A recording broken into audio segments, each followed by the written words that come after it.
Good afternoon and welcome to Kingdom Restoration here on Kingdom First TV. We're so glad you joined us today. Well, can you believe this is number 4? It's been a month where we've been discussing honor. I'm your co-host, Renee Scattergood. I'm glad you joined us today, and I'm going to turn it over to the host, Dr. Don.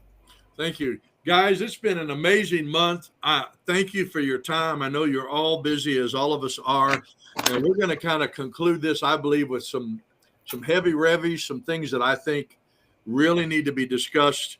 And we're going to start today in 1 Timothy chapter 5, and we're going to look at verse 1. Paul was writing to one of his spiritual sons in the Lord. He was giving him wisdom and encouragement. And we want to talk first of all about honoring elders, honoring seasoned men and women, either by natural age or spiritual age. And in the King James, it says this: rebuke not an elder, but entreat him as a father. But here's the other side of the coin, guys. And the younger men, you still honor the younger people as your brother. You honor the seasoned people as fathers and mothers in the faith, but then you honor the young people from the aspect of being a brother and a sister. The word rebuke here says don't chastise an older person. It is not your responsibility to chastise an older person. Now, he said, don't rebuke an elder. The word elder in the Greek means a senior. It's where we get our word forefathers from, like the forefathers of our nation.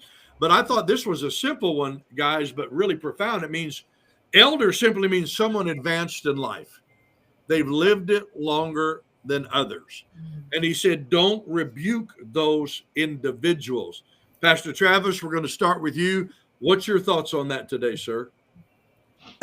Well, being an elder, I have experienced something that I'm sure that all of you have, and that is that someone comes along that has the newest, greatest, newest revelation. And never mind that you've been doing what you've been doing for 40 years. They somehow in the last 2 months have learned how stupid you are, and they're going to fix you. And I usually just stop them at that point and say, listen, it's been tried. You can't fix me. It's just not going to work. It's such a sad thing. It's a terrible thing for people that really think that you can learn how something that's so organic as dealing with people and loving people and knowing the area that you're in, or knowing the call that's upon your life, because everybody's different.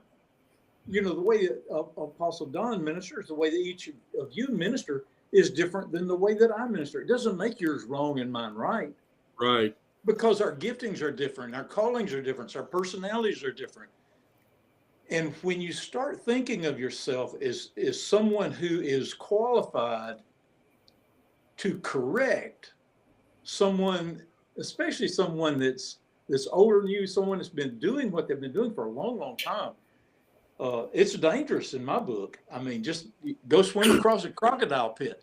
But when you start messing with somebody that's been doing something for God for a long time, it's a dangerous thing, because God ain't going to just let that go. Yeah.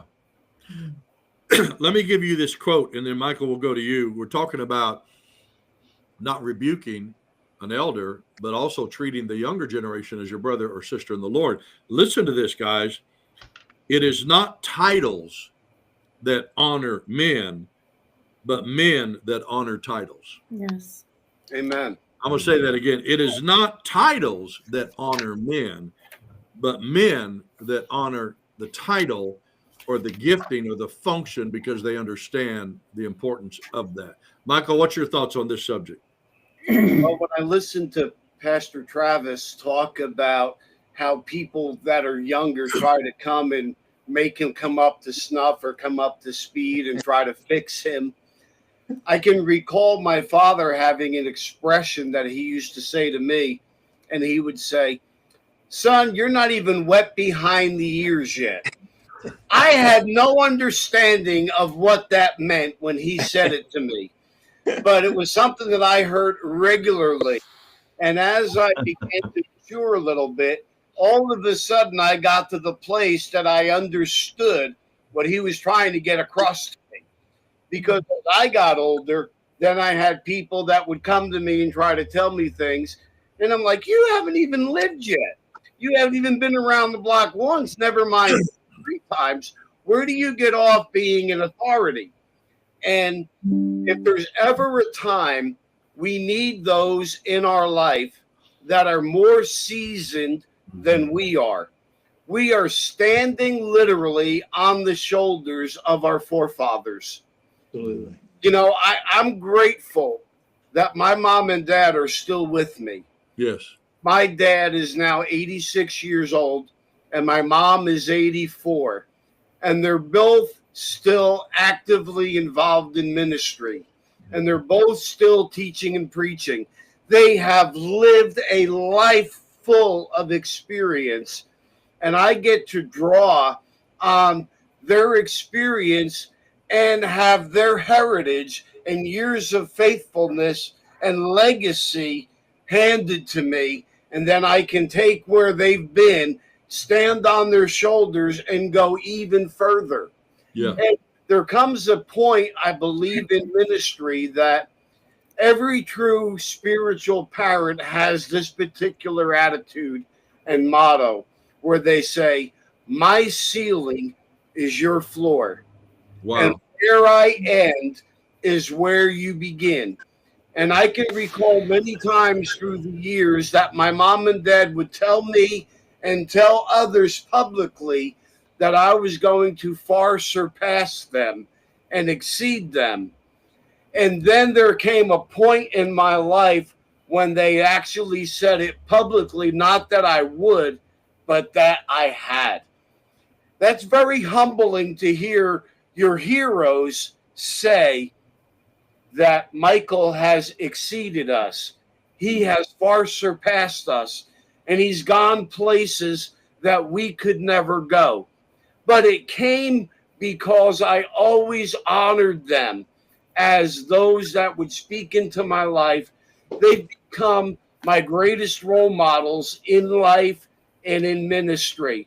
Thank God I learned how to listen to them even when I wasn't wet behind the ears yet. And now I look for those that I'm doing what they did. And I'm following their example. And I am now pouring into others just like they poured into me. And it is my greatest joy to pour into others the wisdom, the principles, the character, impartation of life that they have poured in. Now I get to do that. I get to be the senior one. And life is, that's the way it's supposed to be, where fathers pour into sons who raise up sons that become fathers that will pour into sons who raise up fathers that will pour into sons. And that's the way the kingdom's supposed to work. You know, one of my favorite Leo-isms that you've quoted many times that your dad used to tell you, his daddy would say, Michael, you just need some seasoning. You just need to go through some stuff and experience some stuff, which we all do and have. And, you know, Michael, mine and your life is so simple. Our dads were like our superheroes. They taught us the word. We saw them in ministry. We're byproducts of them in ministry. And Renee knows this. 15 years ago, when my mom gave me a word and said, you need to begin to write some books and leave a legacy. I said, Mom, Dad wrote 17 books during the Word of Faith movement. I don't need to write a book. Dad wrote 17. She said something to me that forever changed me. She goes, but son, some of the stuff the Lord's showing you, he didn't show your dad. Mm-hmm. And that was a challenge. But the one that messed me up the most, and I'm sure, Michael, you felt the same way when your parents just said to you what they did. My dad was up in his years. He was beginning to struggle somewhat with dementia. And we were in Florida. And one afternoon, we were in the kitchen. And my dad wasn't an emotional man. You know, Leo, though, our generation of daddies didn't show emotion, not really. Mm-hmm.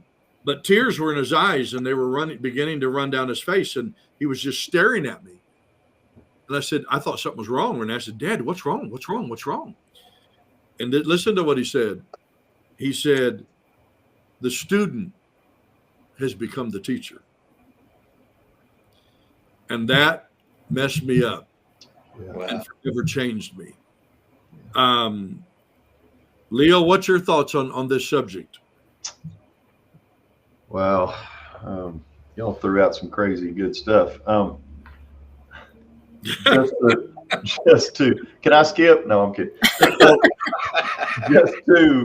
just to revisit something. My dad ended in life not being that man. He ended up being a man that was gloriously born again, called into missionary work, planted churches in the Philippines.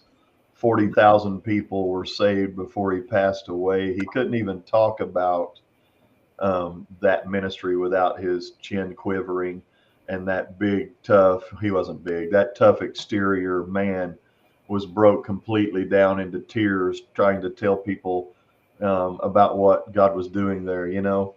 And that's the side that I wanted people to remember, since I said the other stuff earlier.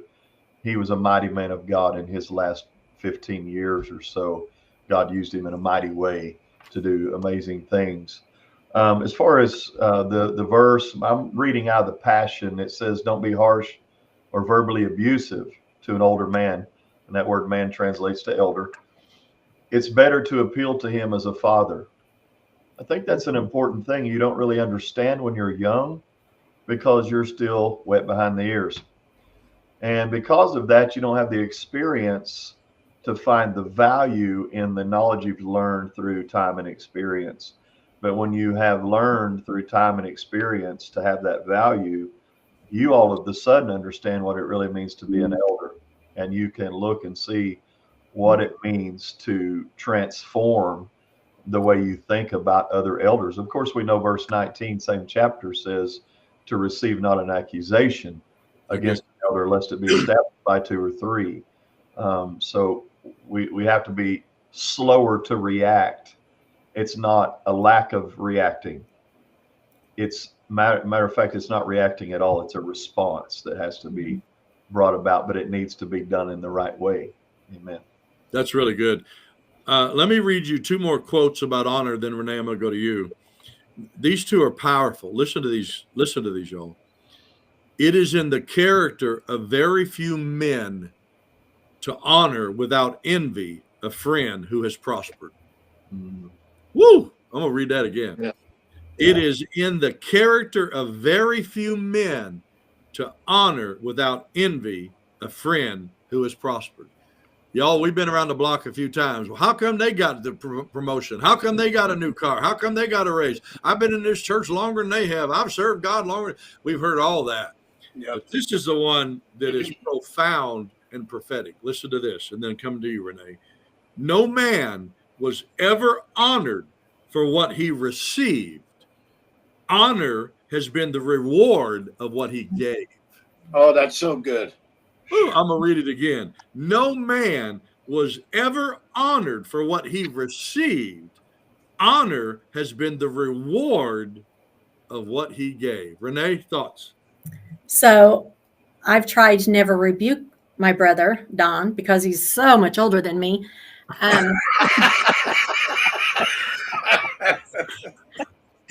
Really, it's because she said that with such love. Not just him, anybody. Unless God really tells me to go and talk to them, and then he's going to have to nudge me, because I don't want to ever be viewed as unteachable, or that I can't be taught something, or that I think there's nothing left for me to learn. And I feel like if you're rebuking someone who's older than you and they have more life experience than you and more wisdom than you, you're just making yourself look dumb, because they have more life. They can. How can I rebuke them? They've experienced things I haven't. And I never want to be viewed as that you can't teach me something. Can someone teach me to swim? Well, and you guys all know this because we've counseled people in our churches and ministries. I use my life stories and examples for them to learn from and through, where they don't have to go through and repeat what I had to go through. Right. The sad part of it, the pastoring side, that's get difficult at times. when they hear you, but they don't receive it. And then a month later, you watch them going through the very thing you could have helped them avoid if they would have just listened. Amen. Yes. With this last program here, the last about 10 minutes or so that we have, we're going to go to a strong one here, guys. And it's tied to honor. I do believe that. And it's Ecclesiastes chapter 5. I'm going to read verses 4 to you.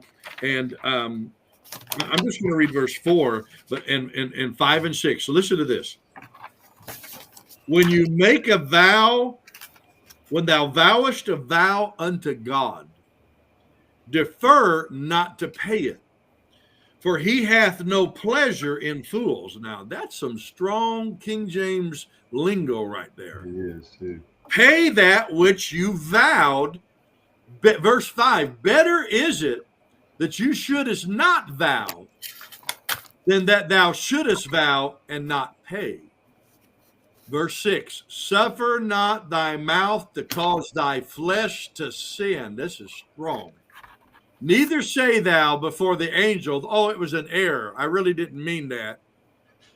Wherefore should God be angry at thy voice and destroy the work of your hands? Now that's about a series of teaching in 3 verses.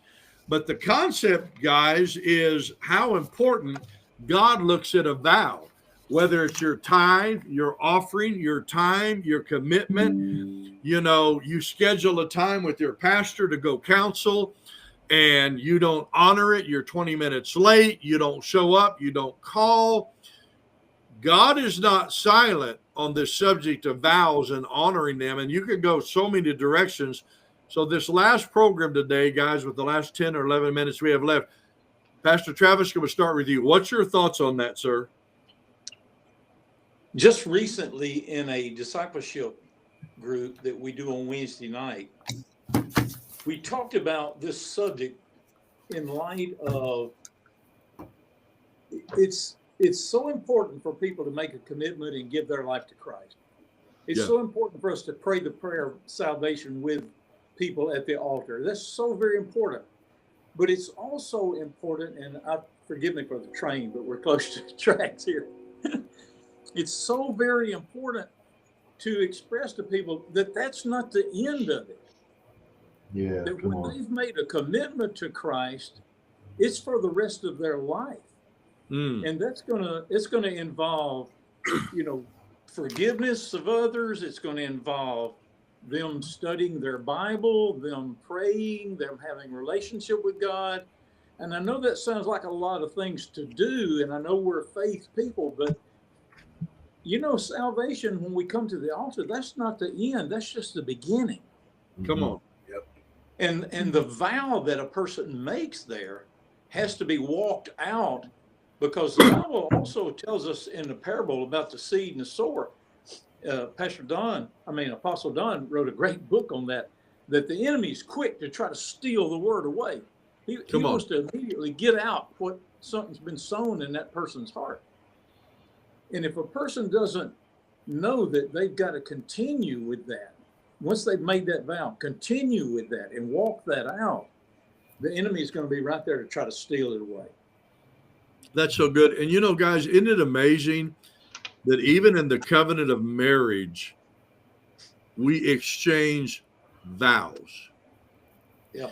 You know, years ago, I heard Creflo Dollar make a statement, and it was controversial, especially for the younger generation. And he said this: he was not allowing his kids to date, per se, as the way the world dates. And then this is what he explained. He said the world and this younger generation is continually practicing the spirit of divorce. They find a boyfriend and a girlfriend. They date.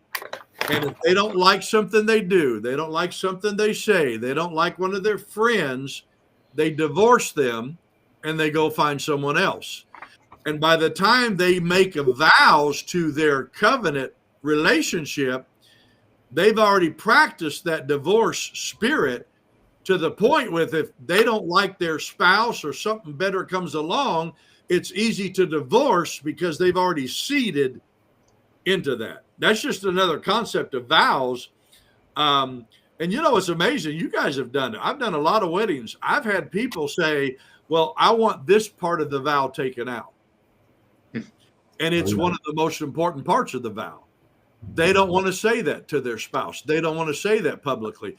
And I'm thinking, here we are about to establish a covenant, and you already got a strike against you. Yeah. I mean, in my mind, that's what I'm thinking. Michael, how do you feel about this vow thing and the honor that goes with it? Well, you said something as you were introducing it that put a thought in my head that I wasn't even going to go to. But it's one of the things that I've had to deal with as a spiritual father. You talked about setting appointments and honoring commitments and honoring. It's one thing to honor God. It's another thing to honor fathering leaders. It's another thing to honor local pastors. And many people will make an appointment with a local pastor for counseling and then just blow it off.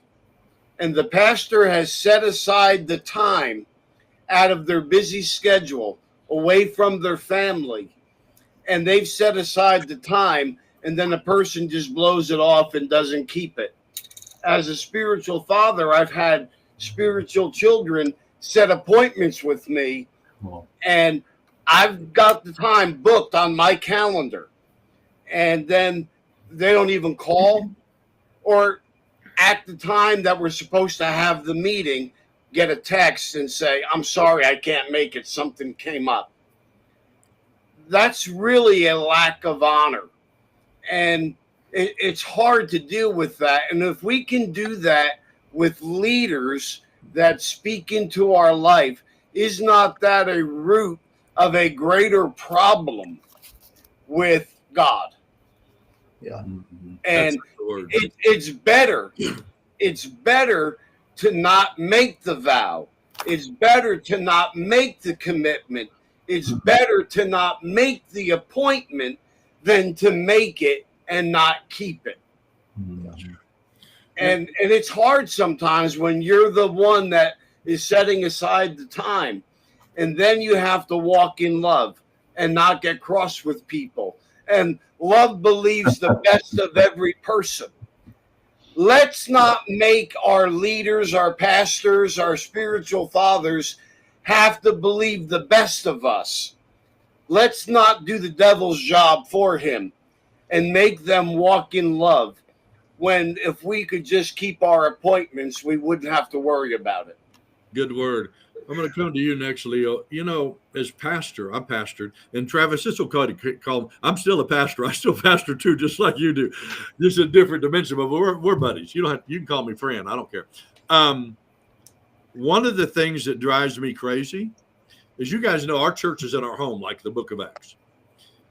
We get up, we discipline ourselves. My wife and I, Renee does. I know what time I need to have this house ready. I know what time I need to have my message ready. I know what time we have to have the coffee pot set out and the water set out and the things that we're going to do. We discipline ourselves to get up, to get all that done, and to be on time. The church folk just got to show up. That's right. And I've had to Renee, I've had to challenge them.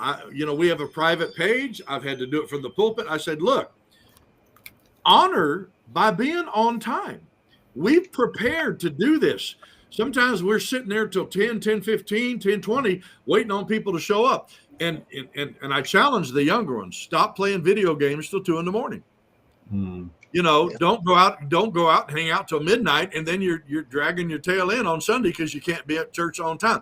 I said, discipline yourselves to allow a 2-hour window once a week for us to corporately come together. You're not going to show up day after day on Monday mornings late to work. You wouldn't have a job. That's right. So what this concept, we've got a lot of subjects here on this program. Leo, what's your thoughts? So there's a powerlifting term from back in my powerlifting days that we used. And it was what motivated us individually. And it has a lot to do with this in some ways. But we would say, I'm going to do today, meaning I'm going to lift this certain amount of weight. I'm going to do today what others won't do so that I can do tomorrow what others can't do. Woo! Man. And so I think when you learn to be a person that keeps vows, even though, keep your word on timing and so on, we're modeling that. So it starts with us as leaders, because leadership is exampleship. So when you have leaders showing up late to church, come on, and you got people that are, taking up the tithe and offering at that certain moment in the time, and they're not there yet, and so somebody has to spring up and run back and help get the bags out and do this. There's just a constant amount of dishonor in vows because we've grown so accustomed to not having to keep our word. And I'm just going to say it, but I really think that our pandemic that we had even pushed that further into the recesses of our mind, in the forefront of our mind, is because we just learned that all we had to do is send in a text that we didn't feel good, that we have a fever, and we don't have to go do whatever responsibility. And so it just furthers that whole thing, and it just fosters that I can make an excuse and you don't have a choice but to believe it unless you call me a liar. And this is my happy face, like I said, but I've become a little more prone to tell somebody, you're just lying to me. These are what you use to get out of the responsibility of your word and commitment. And yet here I am, Apostle Fram said it, I've scheduled it. I'm here. I'm in the office. And everybody's got something. But for me, it would be literally I scheduled to get off work at a certain time, leave my guys, be in the truck, be home, get a shower, get clean clothes on, eat a bite of something as I walk out the door, run in here, sit down, prepare my thoughts a little bit more, kind of calm down, put on the other hat. And then you get a text 10 minutes later. Oh, I'm not going to make it. I just spent the day, but let's say at least 2 or 3 hours getting myself to a place where I could do that. Right. We have to really start correcting that in people. And I really think as a matter of fact, don't set an appointment if you're not going to make it. Amen. Don't set it to feel like you're going to make me feel better that you at least set one. No, if you don't make it, you didn't make me feel better. Yeah. I'm going to say this real quick, and then I'm going to let Renee close out today's program. During the pandemic, I like how your term, churches quit having services. Yeah. We went into a place called the Big Biscuit here. It's a phenomenal breakfast and lunch. And it was during the pandemic. We were back in church. We was having church again in our home. And this couple, I heard them say this.